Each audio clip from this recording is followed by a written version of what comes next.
এক পোলা এক মায়ের খুব ভালোবাসে, দুনিয়ায় আর কিছু চায় না মায়া ছাড়া। আচ্ছা।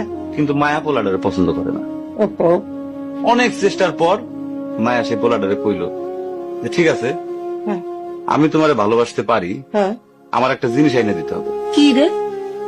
পোলাটা তখন কইল যে তোমারে পাওয়ার লিগা আমি দুনিয়ার যে কোনো জায়গা থেকে যে কোনো জিনিস এনে দিতে পারি। হ্যাঁ হ্যাঁ।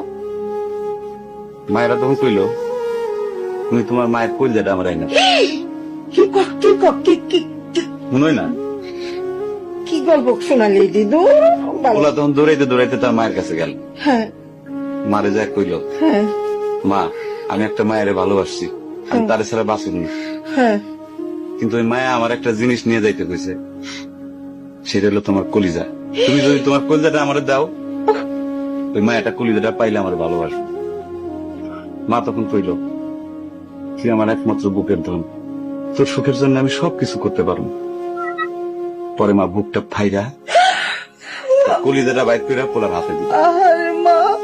পোলাটা কলিজাটা হাতে পাইয়া যে কি খুশি, মা দৌড়াইতেছে দৌড়াইতেছে দৌড়াইতেছে দৌড়াইতে দৌড়াইতে হঠাৎ রাস্তার মধ্যে উষ্টা খাইয়া পড়ে গেছে।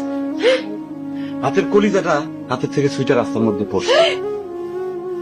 তখন মায়ের কলিজাটা কইতাছে, ব্যথা পাইছো বাজান?